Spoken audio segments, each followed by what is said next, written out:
Sir एक interview मैंने दिया था और वहीं पे एक मेरे साथ था जो कि बहुत ही स्ट्रेस्ड आउट था और हर दूसरे सेकंड मेरे को बोल रहा था यार अंदर जाके क्या होगा, वो क्या पूछेंगे, मेरे को बड़ा डर लग रहा है, नहीं हुआ तो क्या होगा। और एक मैं था जो कह रहा था कि मतलब मेरे को वहाँ जाना नहीं था। तो फिर मैंने बोला कि यार मैं बस चेक करने आया हूँ कि मैं कितना केपेबल हूँ। तो फिर हो गया तो हो गया, नहीं हुआ तो नहीं हुआ, ऐसे करके मैं बहुत ही चिल्ड आउट था। मैं सबको बोल रहा था क्या हो गया, नहीं हुआ तो कुछ और हो जाएगा। तो वो जो मेरे साथ था सर, हम दोनों ने सेम इंटरव्यू दिया, हम सेम क्वालिफिकेशन पे थे, उसके मेरे से ज़्यादा मार्क्स आए हुए थे। वो रिजेक्ट हो गया और मैं सिलेक्ट हो गया उस राउंड में। तो फिर अंदर जाके यही हुआ कि मैं बहुत ही कॉन्फिडेंटली आंसर कर आया और उसका वो बहुत ही डरा हुआ था, मैं कैसे करूँगा, मैं कैसे करूँगा, हर बार पे उसका यही था मेरा नहीं होगा, और फिर उसका नहीं हुआ। बड़ी कमाल की बात बोली। Let's give big hand for him. Please have a seat.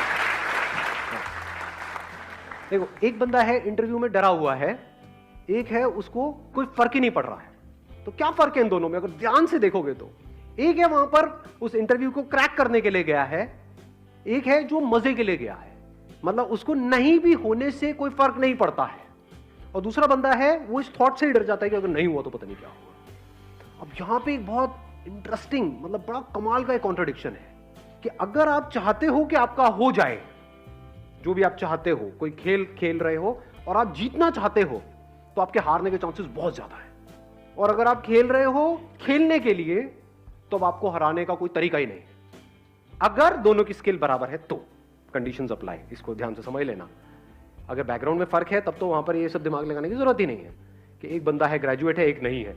तो ग्रेजुएट का हो गया क्योंकि वहां पर लिखा हुआ था कि भाई ग्रेजुएट्स के लिए है, तो दूसरे को बाहर कर दिया। तो अब इसकी हम बात नहीं कर रहे हैं, हम कह रहे हैं एक ही कॉलेज से दो बच्चे निकल करके आए हैं और एक डर रहा है, एक नहीं डर रहा है। तो डर का कॉज क्या है उसको हम फाइंड आउट करने की कोशिश कर रहे हैं। इसको आप डर भी बोल सकते हो, इसको स्ट्रेस भी बोल सकते हो, इसको प्रेशर भी बोल सकते हो, जिसकी वजह से क्या होता है, हमारी जो कैपेबिलिटी है, जिस लेवल पे हम परफॉर्म कर सकते हैं उस लेवल पे हम नहीं कर पाते। क्योंकि जितना आप उस सक्सेस के बारे में सोचोगे कि मेरा ये जॉब इंटरव्यू क्रैक होगा होगा होगा होगा होगा, उतना ही आपके अंदर डर भी पैदा हो जाएगा, वो ना होने का डर। देख रहे हो ना दोनों में क्या फर्क था? एक में था कि मेरे को जॉब मिल जाए, अदर डिजायर कुड बी कितना मजा आएगा, इंटरव्यू के लिए जा रहा हूं, पहली बार जा रहा हूं, देखता हूं क्या होगा वहां पर। मतलब you are acting out of curiosity, एक बच्चे की तरह। ठीक है, हो गया नहीं हुआ कोई बात नहीं, क्या फर्क पड़ता है, यहां नहीं हुआ तो ये थोड़ी लाइफ खत्म हो जाएगी, या हो भी गया तो ये मतलब थोड़ी है कि जिंदगी भर यहीं पे रहने वाला हूं। हो सकता है वैसे ही निकाल दें 4 दिन बाद, तो ये भी तो हो जाता है, नहीं होता है।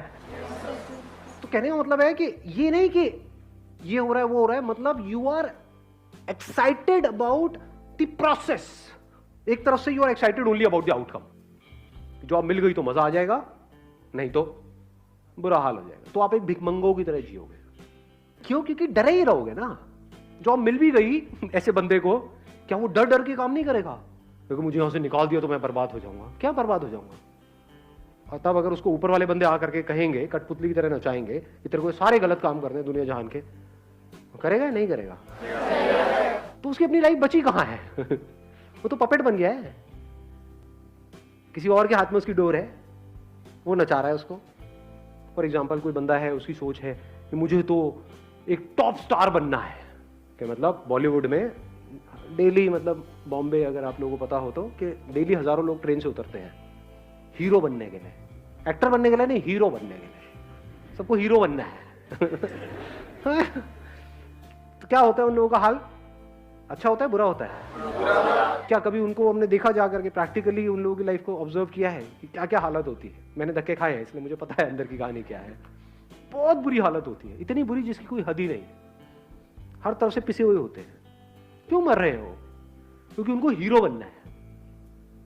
अब अगर उनको कोई सपना दिखाएगा कि हाँ, या उनको कोई रास्ता मिलेगा कि हाँ बेटा मैं तेरे को हीरो बना दूंगा, लेकिन जो मैं कहूंगा वो करना पड़ेगा, वो करेगा या मना करेगा? तो उसके अंदर बचा क्या?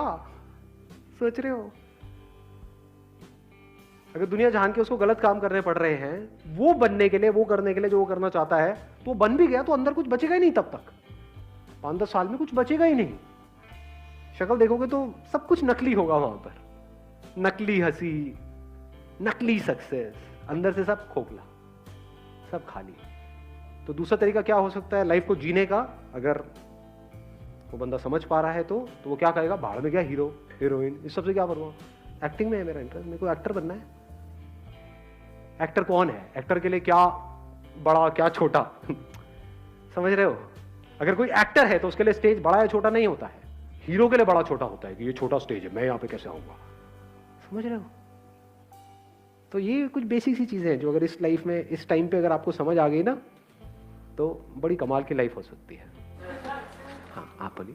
सर, जो दो लोग होते हैं उनमें बेसिक डिफरेंस ये होता है कि एक कॉन्सिक्वेंसेस में जीता है और एक प्रेजेंट में जीता है। एक सोचता है कि अगर मैंने ये नहीं किया तो उससे क्या क्या हो जाएगा, मेरी लाइफ पे क्या इम्पैक्ट पड़ेगा, और सोचता है कि मैंने ये नहीं किया था, लास्ट टाइम भी मैं डिसअपॉइंट हो गया था, मैं अपना बेस्ट नहीं दे पाया था, तो वो आगे भी वही सोच सोच के जीता रहता है और नेगेटिव ही चलता है, उससे कभी भी कोई पॉजिटिव की उम्मीद ही नहीं होती। और जो दूसरा होता है सर, वो बहुत ऑप्टिमिस्टिक होता है, उसको लगता है कि इवन इफ नहीं भी हुआ तो लेट इट बी, हम नेक्स्ट ट्राई करेंगे। वो कभी भी गिव अप नहीं करता है और वो आगे वाले कॉन्सिक्वेंसेस का नहीं सोचता, वो प्रेजेंट में जीता है। Excellent, let's get big hand for her. अब आपसे सिंपल सा क्वेश्चन है, प्रेजेंट में कैसे जीते हैं? प्रेजेंट में जीने का मतलब और ना जीने का मतलब पहले क्लियर करते हैं। जो बंदा प्रेजेंट में नहीं जी रहा है वो क्या कर रहा है कि मैंने इतनी बार ट्राई किया, नहीं हुआ, अब भी होने वाला तो है नहीं। पिछली बार भी मैं गया था वहां पे, जाके नर्वस आ गया था, नर्वस को नर्वस आ, अच्छा लगता है बोल। हाँ, इस बार भी अगर ऐसा हो गया तो पता नहीं मेरा क्या होगा। तो वो पास्ट में जी रहा है या फिर फ्यूचर में, अगर नहीं हुआ हो तो पता नहीं घर जाके कितने जूते पड़ेंगे। घर वालों ने पूरा टीका भी करके भेजा है इस बार तो। और कई बार ऐसा भी होता है वो टीके की वजह से जॉब नहीं मिलती है। भाई हमारी बलि चढ़ाने आया है तो क्या करने आया है? द पॉइंट इज कि एक बंदा है जो पास्ट में जी रहा है या फ्यूचर में जी रहा है, अगर वो एक्साइटेड भी हो रहा है सोच करके कि हाँ अब तो मुझे मिलेगी मिलेगी मिलेगी मिलेगी जॉब, ये वो, तो उस एक्साइटमेंट में भी हो सकता है वो रायता फैला रहा है अंदर जा करके। होता नहीं है, कई बार ओवर कॉन्फिडेंट हो जाते हैं। मतलब वहां पे टेबल पे गए, बैठे अपनी फाइल बैठ, ले देख क्या है, तू तेरी जगह मेरे पास होगी, ये कुर्सी दिख रही है, बहुत सेशन देखे हैं मैंने उसके, क्या लगा रहा है मुझे तू?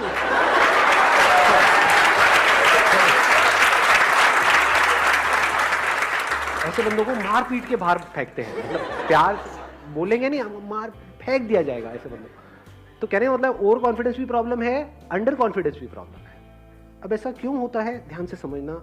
अगर आप कोई काम कर रहे हो और अपने अंदर ही अंदर कुछ और बोल रहे हो जो उस काम से रिलेटेड नहीं है, तो आप उस काम को ढंग से कर पाओगे? या अगर वो काम कर रहे हो उसी से रिलेटेड बोल रहे हो तो उस काम को ढंग से कर पाओगे? समझ गए ना? ये बोलना ही सोचना है, पहले इसको समझ लो अच्छे तरीके से। मैंने अपने कई सेशंस में बोला है, what is thinking, what is thought, ये लोगों को पता नहीं है, लेकिन बात करते हैं माइंड। What is mind? ये जो हम अपने अंदर ही अंदर अपने आप को बोल रहे होते हैं, ये थिंकिंग है। बिना बोले क्या आप सोच सकते हो? हाँ, बोलते रहे हो नहीं, कभी प्रैक्टिकली करके देखा है? किसी ऐसी चीज के बारे में सोच के बताओ जिसका कोई वर्ड माइंड में ना पड़ा हो। Can you think about it? Impossible.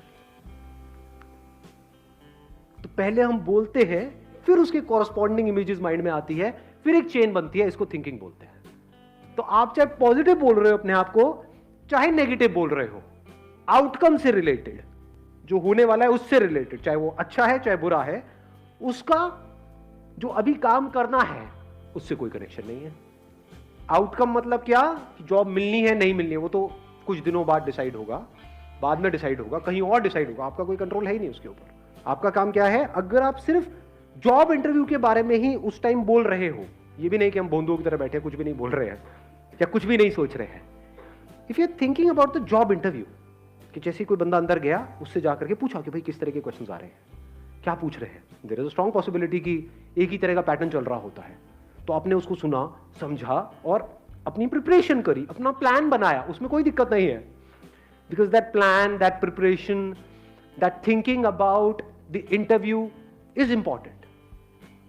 If you are speaking about जो होने वाला है बाद में कभी, उसके बारे में आप सोच रहे हो, या जो भी काम है उसके अलावा किसी भी चीज के बारे में आप बोल रहे हो, किसी भी चीज के बारे में, अपने माँ बाप के बारे में, घर में ये हुआ, वो होने वाला है, ये होगा, वो होगा, मिल गया तो ये होगा, पार्टी होगी, नहीं मिला तो, ये सब अगर आप बोल रहे हो तो आप उस मोमेंट में नहीं हो।